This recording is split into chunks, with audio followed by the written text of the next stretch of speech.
तो इस मूवी की शुरुआत ठीक 2002 से ही होती है, जब रेज वायरस आउटब्रेक हो गया था। अब ये वायरस जो है ना, वो नॉर्मल वायरस से अलग सा है। अब जैसा कि इसका नाम रेज वायरस है, तो ये लोगों के अंदर गुस्से की भावना को पैदा करता है, जो कि एक्सट्रीम लेवल पर होती है। साथ ही साथ उनको वायलेंट भी वो कर देता है। इसमें सबसे खास बात यह है कि इसमें इंसान सोच समझ भी सकता है, यानी कि वो माइंडलेस ज़ॉम्बीज नहीं होते, but they become really violent, जैसे कि कोई जानवर हो। खैर, तभी हमें कुछ बच्चों को दिखाया जाता है जो कि टेलीविजन के ऊपर टेलीटबीज शो देख रहे थे। इन सभी बच्चों को इस कमरे के अंदर इसलिए ही रखा गया था ताकि इन्फेक्टेड ज़ॉम्बीज से इनको बचाया जा सके और बाहर की दुनिया में क्या हो रहा है इनको पता ना चले। लेकिन अचानक से बच्चों को बाहर से बहुत से लोगों की चिल्लाने की आवाज आ रही थी, जिस वजह से सभी बच्चे बहुत डर गए थे। अब इनमें से एक बच्चा होता है जिसका नाम जिमी क्रिस्टल्स था, और वो दरवाजे के पास जाकर अपनी माँ को बुलाने लगता है। लेकिन तभी वायरस से इन्फेक्ट हुए ज़ॉम्बीज कमरे के अंदर आने लगते हैं और बच्चों पर हमला करने ही वाले थे। लेकिन जिमी दरवाजे के पीछे छिप जाता है और इसलिए वो ज़ॉम्बी से बच गया था। और जैसे ही वो बाहर निकलता है तो उसकी माँ उसे ये कहती है कि जिमी, तुम यहाँ से चर्च में अपने पिता के पास भाग जाओ, क्योंकि अभी तक वो भी ज़ॉम्बी वायरस से इन्फेक्ट हो गई थी और वो जिंदा नहीं बचने वाली थी। इसके बाद जिमी भागते हुए चर्च के अंदर पहुंच जाता है, जहां पर चर्च के अंदर ही उसके पिता बैठे हुए थे, जिनसे जिमी पूछता है कि आखिर ये सब हो क्या रहा था। अब उसके पिता यहाँ के पादरी होते हैं, तो वो उसको ये बताते हैं कि ये सब कुछ तो एक ना एक दिन होना ही था और ये सब कुछ हमारी भलाई के लिए ही गॉड कर रहे हैं। उसके पिता उसको बचाने के बजाय ज्ञान देने लगते हैं, जो कि काफी वियर्ड था, जैसे कि गॉड उन सभी के सिंस के लिए उनको पनिश कर रहे हैं, बेसिकली क्लेंजिंग कर रहे हैं। ही वॉज लाइक कि कोई नहीं बचने वाला तो आत्मसमर्पण कर दो। वो जिमी को अपना क्रूसिफिक्स देते हैं और ये कहते हैं कि वो खुद को सेफ रखे। और अब अपने पिता की इन सभी अजीब हरकतों को सुनकर जिमी को कुछ ठीक नहीं लगता। फिर वो यहीं पर चर्च के अंदर कहीं छुप जाता है कि तभी सभी ज़ॉम्बीज चर्च की खिड़की को तोड़कर फादर को भी ज़ॉम्बी वायरस से इन्फेक्ट कर देते हैं, बेसिकली खत्म कर देते हैं, जो कि दर्शाता है कि ह्यूमैनिटी ने कैसे अपने घुटने टेक दिए हैं इस वायरस के आगे। फिर जिमी को जैसे ही मौका मिलता है वो यहाँ से भाग जाता है। अब यहाँ से कहानी 28 साल आगे जाती है। खैर, अब तभी हम एक छोटे से आयरलैंड लंडसफान को देखते हैं, जो कि चारों तरफ से पानी से घिरा हुआ था और इसलिए कोई भी वायरस से इन्फेक्ट हुआ व्यक्ति यानी कि ज़ॉम्बी इस आयरलैंड पर नहीं आ सकता। अब ये नेचुरल प्रोटेक्शन देता है इंसानों को और इसी वजह से सभी बचे हुए लोग इसी आइलैंड पर रहा करते थे और यहाँ पर सभी लोग ज़ॉम्बी से सेफ थे। अब इस आइलैंड पर सभी लोग मिलकर रहा करते थे और एक दूसरे की हेल्प करते, और क्योंकि चारों तरफ समुद्र था इसलिए ज्यादातर लोग मछली पकड़कर अपना गुजारा कर रहे थे और कभी कभी कई लोग शिकार पर भी मेन लैंड पर जाया करते। बेसिकली यहाँ के लोग जो थे ना, वो स्कैवेंजर्स थे और वो वहाँ पर कैसे जाते थे इसके बारे में मैं आपको भी समझाऊंगा। खैर, अब इस आइलैंड के ऊपर हम जेमी को देख पाते हैं और यहाँ पर ऐसे कई लोग हैं, लेकिन यहाँ की जो मेन कहानी होगी वो जेमी और उसके परिवार की होने वाली थी। अब जेमी जो है, उसकी पत्नी का नाम आयला था और उसके बेटे का नाम स्पाइक होता है। अब बात करें आयला के बारे में तो वो काफी बीमार थी, लेकिन उसकी बीमारी काफी मिस्टीरियस होती है। कोई भी उसकी बीमारी का यहाँ पर इलाज नहीं मिल रहा था, किसी को समझ में भी नहीं आ रहा होता कि उसको दिक्कत क्या थी। अब जेमी अपने बेटे स्पाइक को शिकार पर लेकर जाना चाहता था, लेकिन जब ये बात उसकी माँ सुनती है तो वो जेमी पर काफी गुस्सा करती है कि स्पाइक अभी मात्र 12 साल का है और वो उसको शिकार पर ले जाना चाहता है और वो ऐसा नहीं होने देगी। वहाँ पर काफी खतरा है, वहाँ पर बहुत सारे ज़ॉम्बीज रहते हैं। लेकिन स्पाइक अपनी मम्मी को शांत करता है, उनसे झूठ बोलता है कि मैं तो स्कूल जा रहा हूँ, ना कि शिकार पर। फिर स्पाइक सैम से मिलता है, जो कि इनके परिवार जैसा ही था। वो काफी बूढ़ा होता है और वो स्पाइक से कहता है कि तुम बहुत बहादुर हो, तुम वापस जरूर आओगे। इसके बाद स्पाइक अपने पिता जेमी के साथ शिकार पर निकल रहा था। अब स्पाइक पहली बार मेनलैंड पर शिकार के लिए जा रहा होता है, इसलिए सभी लोग उससे काफी खुश होते हैं, उसको चेयर भी कर रहे थे। इवन वो सेलिब्रेट करने के लिए भी तैयारी कर रहे होते हैं और ये एक रिचुअल जैसा था वहाँ पर, जैसे कि अंधेरे में उजाले की किरण थी। कोई भी जब पहली बार मेनलैंड पर जाया करता था उनके लिए सेलिब्रेशन रखा जाता, और ये सेलिब्रेशन इसलिए नहीं था कि वो वहाँ पर पहली बार जा रहे थे, एटलीस्ट अकॉर्डिंग टू मी। ये सेलिब्रेशन इसलिए रखा जाता था ताकि वो जिंदा वापस लौट कर आए। अब जैसा मैंने बताया कि इस आइलैंड को एक नेचुरल प्रोटेक्शन मिली हुई थी, तो वो कैसे? तो असल में इस आइलैंड से मेनलैंड तक एक रास्ता बना हुआ था और जब समुद्र के पानी का लेवल कम हुआ करता तभी ये रास्ता दिखाई देता था। अब 4-5 घंटे का वक्त इनके पास था। फिर स्पाइक और जेमी इसी रास्ते को पार करते हुए मेनलैंड तक पहुंच जाते हैं, यानी कि जहां पर ये ज़ॉम्बी आउटब्रेक हो चुका था। अब जब पानी का लेवल ऊपर आता है तो वो रास्ता पूरी तरह से छुप जाया करता था और यही रीजन था कि कोई भी इन्फेक्टेड अभी तक यहाँ पर नहीं पहुंचा था। जेमी और स्पाइक इन दोनों को पता था कि 4-5 घंटे के बाद पानी का लेवल ऊपर आ जाएगा और तब तक उन्हें वापस आना पड़ेगा, यानी कि शिकार उसी वक्त तक होगा। अब स्पाइक जो होता है वो पहली बार मेनलैंड पर आया था और फिर स्पाइक और जेमी जंगल के अंदर जाते हैं। तब जेमी स्पाइक को एक ज़ॉम्बी दिखाता है जो कि जमीन पर रेंग रहा होता है। जेमी स्पाइक को समझाता है कि ये ज़ॉम्बीज खतरनाक तो होते हैं, लेकिन ये सिर्फ रेंग कर अपना शिकार करते हैं, इनके पास स्पीड नहीं होती, ये भाग नहीं सकते और इसलिए इनसे उनको डरने की जरूरत नहीं थी। और इस तरह के ज़ॉम्बीज की स्किन काफी मोटी हुआ करती थी और इसलिए अगर इन्हें मारना है तो सीधा इनके गले पर तीर मारना होगा। फिर जेमी अपने बेटे को पहला मौका देता है ज़ॉम्बी का शिकार करने का। अब जेमी के बताए अनुसार वो ज़ॉम्बी के गले पर तीर मारता है, जिस वजह से पहली बार में ही उस ज़ॉम्बी की मौत हो गई थी। और यहाँ पर ये ट्रेनिंग आइलैंड के ऊपर ही ले रहे थे, लेकिन वहाँ पर और भी ज़ॉम्बीज होते हैं जिन्हें जेमी खत्म कर देता है। फिर वो दोनों और आगे बढ़ते हैं और रास्ते में वो ये देखते हैं कि काफी सारे जानवर एक ही दिशा में भाग रहे होते हैं। शायद ये डर कर भाग रहे थे एज अ वार्निंग साइन। अब ये सब स्पाइक ने पहली बार देखा था, उसको समझ नहीं आता कि ऐसा हुआ क्यों। अब मेनलैंड देखकर वो काफी आकर्षित सा हुआ था। फिर चलते चलते स्पाइक और जेमी एक पुराने घर तक पहुंच गए थे। यहाँ पर वो अपने काम की चीजें ढूंढने आए थे एज दे वर स्कैवेंजर्स, लेकिन घर के अंदर उन्हें कोई भी खास काम की चीज नहीं मिलती। अब तभी एक कमरे से उनको आवाज आती है और जब वो दोनों उस कमरे में जाकर देखते हैं तो उन्हें एक ज़ॉम्बी दिखता है, या फिर ये कहें कि इन्फेक्टेड पर्सन दिखता है जिसे किसी ने उल्टा लटकाया हुआ था।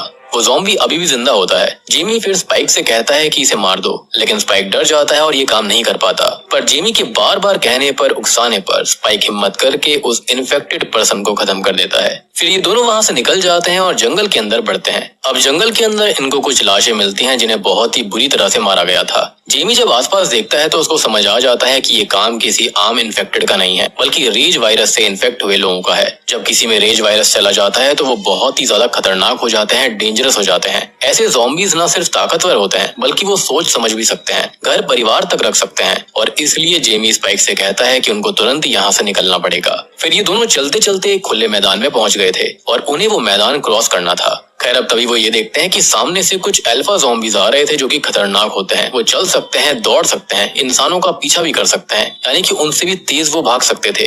अब तभी जेमी ये कहता है कि उनको बचना होगा और वापस जाना होगा, तो ये तुरंत ही पीछे मुड़ जाते हैं, लेकिन अल्फा ज़ॉम्बीज उनके पीछे पड़ गए थे। काफी सारे इन्फेक्टेड पर्सन वहाँ पर आ जाते हैं और जेमी भागता भागता कुछ इन्फेक्टेड को मार भी देता है। लेकिन स्पाइक यहाँ पर कुछ कर नहीं पा रहा था, एज उसको इस चीज का एक्सपीरियंस नहीं था, ना ही उसके अंदर ताकत थी। फिर इन दोनों को एक घर दिखाई देता है और ये दोनों ही तुरंत उस घर की तरफ भाग जाते हैं। पर कुछ इन्फेक्टेड हुए लोग उनके पीछे वहां तक पहुंच जाते हैं और जेमी वहां पर भी काफी सारे इन्फेक्टेड लोगों को मार देता है। फिर किसी तरह वो दोनों उस घर के अंदर छुप जाते हैं और अपनी जान को बचाते हैं। अब जेमी ये कहता है कि आज रात हमको यहीं रुकना पड़ेगा, क्योंकि अगर वो बाहर गए तो अल्फा ज़ॉम्बीज उनको खत्म कर देंगे। वो इतने ताकतवर नहीं है, ना ही उनके पास इतने हथियार हैं। अब दूसरी ओर आइलैंड पर जितने भी लोग थे वो सभी स्पाइक और जेमी का इंतजार कर रहे थे सेलिब्रेट करने के लिए। जैसा कि मैंने बताया, स्पाइक पहली बार घर से बाहर गया था और इसलिए सभी लोग उसका इंतजार कर रहे थे। लेकिन ये दोनों अभी तक वापस नहीं लौट कर आए थे, क्योंकि वो अभी भी उसी घर के अंदर छुपे हुए थे। जेमी को लग रहा था कि अल्फा ज़ॉम्बीज जरूर उनके आसपास होंगे और इसलिए जेमी स्पाइक को कहता है कि रात यहीं बितानी होगी। तभी स्पाइक जो होता है वो दूर एक जगह पर आग जलती हुई देखता है। वो अपने पिता से पूछता है कि ये क्या है, तो उसके पिता ये कहते हैं कि उसको भी नहीं पता कि ये आग कौन जला रहा है, क्योंकि कभी भी वो दक्षिण दिशा की तरफ नहीं गया, यानी कि साउथ दिशा की तरफ। फिर जब रात में ये दोनों सो रहे होते हैं तो बाहर एक जानवर का झुंड उस घर के पास से निकलता है, जिनकी वजह से पुरानी बिल्डिंग हिलने लगी थी। घर काफी पुराना होता है और इसलिए वो टूट कर गिरने लगा था। फिर स्पाइक और जेमी तुरंत ही बाहर भाग जाते हैं और उनके निकलते ही पूरी बिल्डिंग गिर गई थी। जेमी कहता है कि अब तो वो वहाँ पर रुक ही नहीं सकते और उनको तुरंत घर वापस जाना होगा। पर समस्या ये थी कि अब पानी का लेवल ऊपर आ चुका होगा या फिर आ रहा होगा। फिर जेमी ये कहता है कि पानी शायद अभी भी घुटनों तक ही होगा और उनको किसी तरह तो क्रॉस करना ही पड़ेगा। फिर दोनों भागकर समुद्र तक पहुंच जाते हैं, जहाँ पर उन्हें वो रास्ता दिख रहा था। खैर अब जब वो दोनों सेफली उस रास्ते को क्रॉस कर लेते हैं तो दोनों काफी खुश थे कि फाइनली वो घर लौट जाएंगे। लेकिन जैसे ही वो पीछे मुड़ते हैं तो ये देखते हैं कि एक ज़ॉम्बी तेजी से उनकी तरफ भाग रहा था। फाइनली उसको भी रास्ता मिल गया था यहाँ तक आने का। अब ये देखकर दोनों घबरा जाते हैं और तुरंत ही घर की तरफ भागने लगते हैं। लेकिन दिक्कत ये थी कि ये इन्फेक्टेड पर्सन इनसे ज्यादा तेज था और रास्ते में स्पाइक गिर भी पड़ता है। दोनों के पास अब कोई तीर भी नहीं बचा हुआ था और वो दोनों ज़ॉम्बी से फाइट भी नहीं कर सकते थे, क्योंकि वो काफी थके हुए थे। पर फिर भी किसी तरह दोनों घर के दरवाजे तक पहुंच जाते हैं और चिल्लाकर हेल्प मांगते हैं, यानी कि बॉर्डर लाइन तक ही आ गए थे। फिर दरवाजे पर पहरा देने वाले कुछ लोग ज़ॉम्बीज के ऊपर अटैक कर देते हैं, जिससे कि वो वहीं पर खत्म हो जाता है और इन दोनों की जान बच जाती है। अब यहाँ स्पाइक के लिए तो ये सब काफी स्पेशल था, क्योंकि उसने पहली बार घर से बाहर कदम रखा था और ये सब किया। पहली बार में ही अल्फा इन्फेक्टेड ज़ॉम्बीज का सामना कर लिया और इसलिए उसके लिए एक पार्टी ऑर्गेनाइज करी जाती है। सभी लोग सेलिब्रेट करते हैं और पार्टी के दौरान स्पाइक ये देखता है कि उसके पिता उसके साथ रहने के बजाय एक लड़की रोजी के साथ कहीं जा रहे थे, जो कि यहीं की स्कूल टीचर थी, और वो दोनों काफी क्लोज आ जाते हैं, इंटीमेट होते हैं, जो कि स्पाइक के लिए काफी शॉकिंग था। स्पाइक जब अपने पिता को किसी और लड़की के साथ देखता है तो वो काफी दुखी हो जाता है और अपनी माँ के पास जाता है। फिर स्पाइक सैम से मिलता है और ये कहता है कि मैं सिर्फ ये देखने आया हूँ कि मेरी माँ कैसी है। फिर सैम कहता है कि ये पार्टी तुम्हारे लिए थी, तुम्हें तो अभी पार्टी में होना चाहिए था। अब स्पाइक फिर सैम को बताता है कि मैंने जंगल में एक जगह पर खुली जगह पर आग जलती देखी थी, पर मुझे नहीं पता कि वो आग किसने लगाई होगी। फिर सैम ये कहता है कि जरूर ये आग डॉक्टर इयान केल्सन नाम के एक आदमी ने लगाई होगी, क्योंकि वो 30 साल पहले उसका दोस्त था। यानी कि ये प्रीवियस फिल्म के सर्वाइवर्स थे, यानी कि डॉक्टर भी वही था, but he chose to remain alone. अब सैम इस बात को तो नहीं जानता था कि आखिर डॉक्टर ने ऐसा क्यों किया, वो अकेले क्यों रहना चाहता था, लेकिन उसको बिल्कुल आइडिया नहीं था कि वो अब तक जिंदा भी होगा।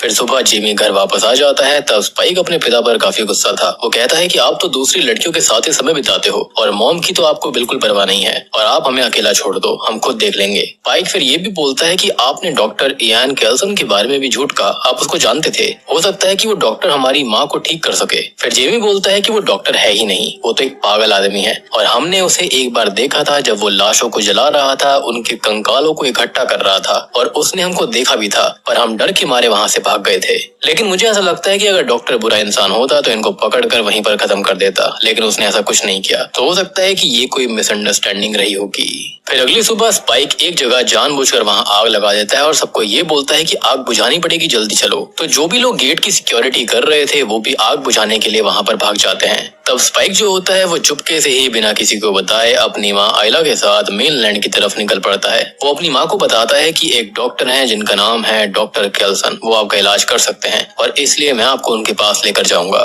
और इस वक्त तक हम ये भी देख पाते हैं कि जो यहाँ पर आइला होती है ना, उसको ज्यादा चीजें याद नहीं रहती थी, वो बहुत ही वियर्ड सा बर्ताव करा करती। और इस तरह स्पाइक और उसकी माँ एक लंबी जर्नी पर निकल पड़ते हैं। यानी कि यहाँ पर एक मेन प्लॉट के अंदर एक और प्लॉट के साथ एक और प्लॉट ऐड हो गया था। अब शाम में स्पाइक और उसकी माँ एक पुराने टूटे हुए चर्च की तरफ जाते हैं। स्पाइक अपनी माँ से कहता है कि आप आराम करो और मैं रात भर पहरा देता रहूंगा, लेकिन स्पाइक अभी भी छोटा बच्चा ही था और इसलिए उसे रात में नींद आ जाती है और वो वहीं पर सो जाता है। अब इस इलाके में कुछ इन्फेक्टेड लोग भी थे जो कि जमीन पर रेंगते हुए चल रहे थे। अब यहाँ पर मैंने जैसा आपको बताया था कि ये लोग भाग नहीं सकते, लेकिन धीरे धीरे कहीं भी पहुंच सकते थे, और ऑब्वियस सी बात है इनको इंसानों की बू आ गई थी। अब रात को ये इन्फेक्टेड लोग जो होते हैं वो इस खंडर चर्च के पास आ गए थे। तब स्पाइक की माँ अचानक से एक ज़ॉम्बी के ऊपर हमला कर देती है, जो कि काफी वियर्ड था। अब फिर सुबह जब वो उठकर देखती है तो उसको शॉकिंगली याद नहीं था कि आखिरकार ये जो इन्फेक्टेड है उसको किसने मारा। उसे शायद ऐसा लगता है कि उसके बेटे ने ऐसा करा होगा, और जैसा मैंने आपको ऑलरेडी बताया कि उसको चीजें याद नहीं रहती थी, ना ही उसे बातें याद रहती थी।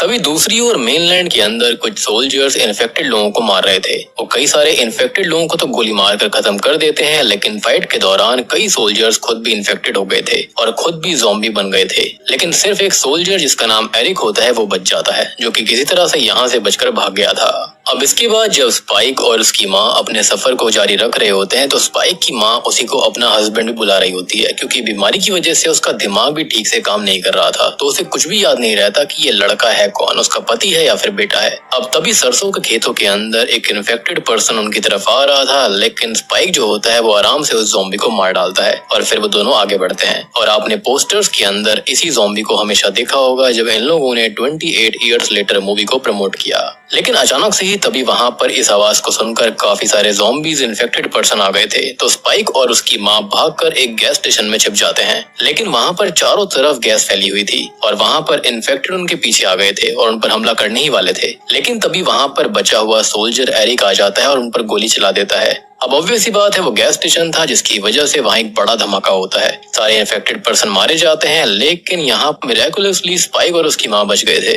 और वो बाहर निकलते हैं। फिर वहाँ सोल्जर उनको बताता है कि वो मेन स्वीडन से आया है और वो लोग यहाँ पर अक्सर आते रहते थे इन्फेक्टेड पर्सन्स को मारने के लिए, पर इस बार उसकी पूरी टीम खत्म हो गई और वो ही बस जिंदा बचा था। और उसको अब ये समझ में नहीं आ रहा था कि वो यहाँ से बाहर कैसे निकले। खैर अब ये लोग बातें करते करते आगे बढ़ रहे थे और थोड़ा आगे जाकर ही आराम करते हैं, जहाँ पर जो एरिक होता है है उसके हाथ में एक फोन था और उसके अंदर एक लड़की की फोटो भी थी, जो कि हो सकता है शायद उसकी लव इंटरेस्ट की होगी या फिर वो उसकी गर्लफ्रेंड हो सकती है। अब स्पाइक ने पहली बार एक फोन देखा था और इसलिए उसे थोड़ा सा अजीब लगता है, क्योंकि उसे कुछ भी समझ में नहीं आता कि ये चीज क्या है। ऑब्वियस ही बात है, ये लोग बाकी दुनिया से कट ऑफ होकर रहा करते थे, तो इनको बिल्कुल भी आइडिया नहीं था, यानी कि बच्चे को आइडिया नहीं था कि स्मार्टफोन होता कैसा है। एंड ऑब्वियस ही बात है कि 28 साल बीत चुके थे।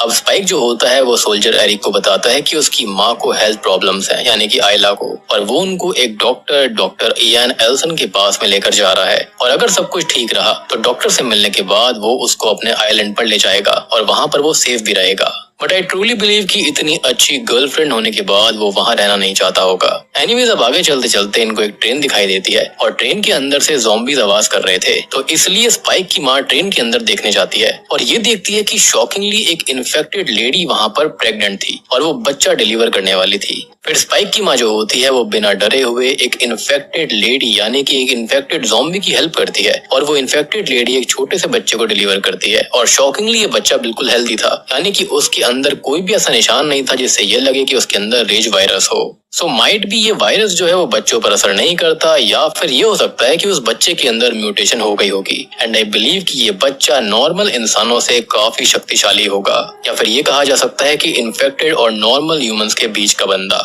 इसके डीएनए चेंज हो गए होंगे और वो काफी ज्यादा शक्तिशाली हो जाएगा।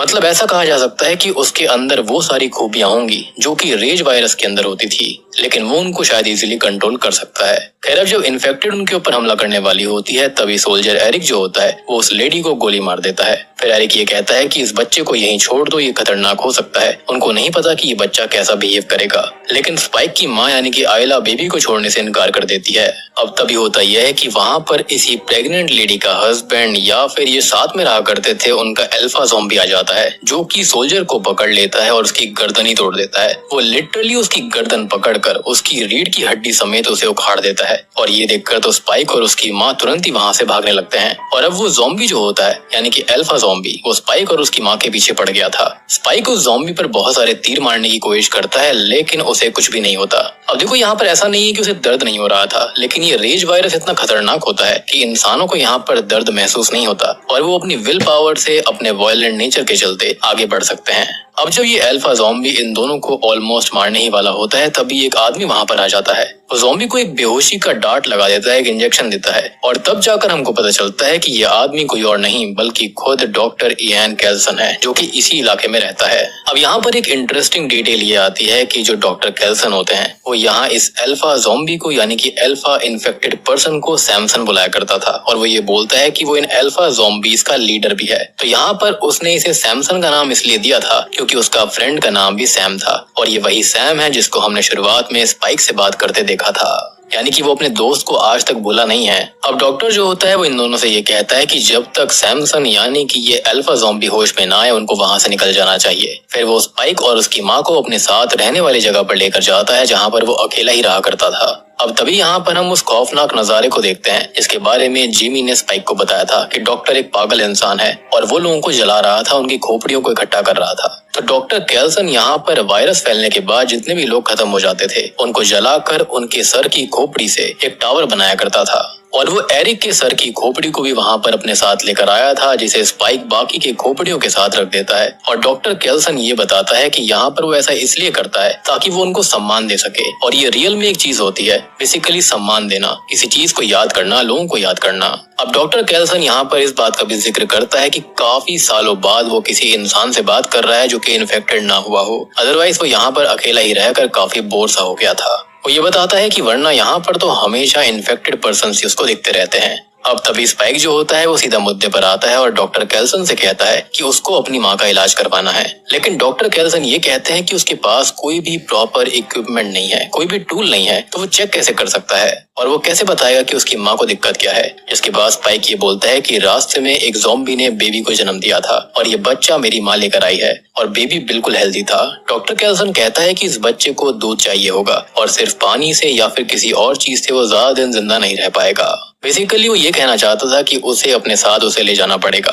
यानी कि उस आइलैंड पर। फिर डॉक्टर केल्सन स्पाइक की माँ को चेक करने लगते हैं क्योंकि उनको स्पाइक पर काफी तरस आया था। काफी देर तक चेक करने के बाद वो ये बताते हैं कि तुम्हारी माँ को एक टर्मिनल इलनेस है, यानी कि लास्ट स्टेज कैंसर है, और उसके हिसाब से उनके पास कुछ ही दिन बचे थे और इसलिए उनकी मेमोरी लॉस भी हो रही थी। वो ये कहते हैं कि वो इसका इलाज नहीं कर सकते। फिर स्पाइक की माँ उसको ये कहती है कि उनको पहले से ही अंदाजा था कि उनके साथ ऐसा ही कुछ होगा, यानी कि उन्हें कैंसर हो सकता है, लेकिन वो हमेशा से यही चाहती थी कि उनके खत्म होने के बाद कोई और उनको ये बात बताए, और वो खुद अपने मुंह से कभी ये नहीं कह पाई, और इसलिए उसे उसके पिता से भी कोई शिकायत नहीं थी। और तब जाकर शायद स्पाइक को भी ये बात समझ आती है कि उसके पिता किसी और लेडी के साथ क्यों थे, क्योंकि हो सकता है कि शायद से यहाँ पर जिमी को भी सारी बात पता होगी। स्टिल यहाँ पर ये चीज जस्टिफाइड नहीं थी कि जेमी अपनी पत्नी के रहते किसी और के साथ ये सब कर रहा था। खैर, अब स्पाइक को जब ये बात पता चलती है तो उसको काफी दुख होता है, क्योंकि उसको समझ आ जाता है कि उसकी माँ कुछ ही दिनों की मेहमान है। फिर डॉक्टर इयान केल्सन स्पाइक को ये समझाते हैं कि बीते कई सालों में उन्होंने काफी कुछ देखा है। वो ये बताते हैं कि इस दुनिया के अंदर जो भी आया है वो एक दिन खत्म ही होगा। कोई जल्दी चला जाता है तो कोई देर से जाता है, लेकिन जाना सबको होगा, और उसको अपनी माँ के लिए इतना दुख नहीं होना चाहिए, क्योंकि वो वैसे भी अपने आखिरी दिनों में थी और ये जिंदगी का एक नेचुरल पार्ट भी है। स्पाइक की माँ उसे गले लगा लेती है और ये कहती है कि चिंता मत करो बेटा, मैं हमेशा तुम्हारे साथ रहूंगी। फिर डॉक्टर इयान केल्सन स्पाइक की माँ को अलग जगह में ले जाता है और वो उसे अपने एरो से बेहोश करके खत्म कर देता है। बेसिकली उसको यहाँ पर आसान मौत दी थी, क्योंकि वो जानते थे कि स्पाइक की माँ काफी दर्द में थी, जिसके चलते उसको और दर्द नहीं सहना पड़ेगा। और फिर थोड़ी देर के बाद में वो उसकी माँ की खोपड़ी यानी कि स्कल लेकर वापस आता है और वो स्पाइक से ये कहता है कि इस खोपड़ी को उस जगह पर लगाओ जहाँ पर तुमको ये लगता है कि इसकी सही जगह होगी। तो स्पाइक उन सारी खोपड़ियों के ऊपर जहाँ पर और खोपड़ियां लगी होती हैं, अपनी माँ की खोपड़ी को सबसे ऊपर लगाता है। ऑब्वियस सी बात है, उसकी माँ उसके लिए दुनिया थी, सबसे अव्वल थी, इसलिए उसने ऐसा किया, हाई रेस्पेक्ट दी। खैर, अब तभी वहाँ पर वही अल्फा ज़ॉम्बी वापस से होश में आ जाता है जिसे पहले बेहोश करा गया था। फिर स्पाइक और डॉक्टर इयान केल्सन उस इन्फेक्टेड पर्सन से बचने के लिए छुप जाते हैं। इन्फेक्टेड पर्सन डॉक्टर इयान केल्सन को पकड़ लेता है, लेकिन स्पाइक उस ज़ॉम्बी को फिर से बेहोश कर देता है और स्पाइक की वजह से डॉक्टर की जान बच गई थी। डॉक्टर केल्सन फिर से स्पाइक से कहता है कि इस बच्चे के साथ तुम वापस अपने आइलैंड चले जाओ, नहीं तो ये बच्चा नहीं बचेगा। फिर स्पाइक निकल पड़ता है अपनी इस जर्नी पर, लेकिन वो अब अपने घर नहीं जाना चाहता था, वो जंगल के अंदर ही रहना चाहता था और वो उस बच्चे को उस आइलैंड के ही मेन गेट पर लटका देता है ताकि लोग उसको देख सकें। अब जो लोग आइलैंड के अंदर रह रहे थे वो बच्चे को देख लेते हैं और उनको ये लगता है कि ये बच्चा स्पाइक नहीं छोड़ा होगा, क्योंकि वहां से वही बाहर गया था। और जब ये बात स्पाइक के पिता जेमी को पता लगती है तो वो तुरंत ही मेन लैंड की तरफ भागने लगते हैं, लेकिन पानी का लेवल अब तक बढ़ चुका था तो इसलिए वो क्रॉस नहीं कर पाते और उनको काफी दुख होता है, क्योंकि उसको कोई आइडिया नहीं था कि उसकी बीवी आइला और उसके बेटे स्पाइक के साथ हुआ क्या है। फिर हम स्पाइक को देखते हैं जो कि अब जंगल में अकेला बैठा हुआ था और अब वो जंगल के अंदर अकेला ही रहने वाला था और मेन लैंड के अंदर और अंदर जाने तक का वो प्लान करता है। और अब 28 दिन और बीत जाते हैं, लेकिन तभी कुछ ज़ॉम्बीज वहां पर आ रहे थे और स्पाइक कुछ ज़ॉम्बीज को मार देता है, लेकिन जैसे ही आगे बढ़ता है उसे रास्ता बंद मिलता है और तभी वहां पर कुछ लोग आ गए थे और उनमें से एक लड़का था जिसने काफी सारी गोल्ड की चेन पहनी हुई थी। इनफैक्ट एक इन्वर्टेड क्रॉस भी था, जो कि कोई और नहीं बल्कि शुरुआत वाला लड़का जिमी क्रिस्टल्स था। जी हाँ, जिसने कि अपना खुद का ही एक कल्ट बना लिया है। और ध्यान दिया जाए तो ये लोग टेलीटबी स्टाइल में थे, क्योंकि बचपन में इन्होंने वही शो देखा था और उसके बाद से दे नेवर सॉ एनीथिंग, और वही उन्होंने कल्ट बना लिया। और यहाँ पर जो बच्चा पैदा हुआ था ना, वो भी मेरे ख्याल से सन बेबी वाला रेफरेंस है टेलीटबीज का, और ये सब दिखने में नॉर्मल नहीं लग रहे होते। और उसने तो स्पाइक को तीर चलाते हुए देख भी लिया था और स्पाइक का निशाना देखकर यहाँ पर जिमी काफी खुश था और फिर वो स्पाइक से ये कहता है कि तुम मेरे ग्रुप में शामिल हो जाओ। इसके चलते हम ये देख पाते हैं कि उसके साथी जो थे यानी कि जिमी के, वो भी काफी वियर्ड टेलीटबी स्टाइल में थे और वो बाकी के सारे इन्फेक्टेड लोगों को आसानी से मार डालते हैं। और उसके बाद में स्पाइक जो होता है वो भी इन्हीं के साथ निकल जाता है और बूम, इसी के साथ में 28 ईयर्स लेटर मूवी यहीं पर खत्म हो जाती है।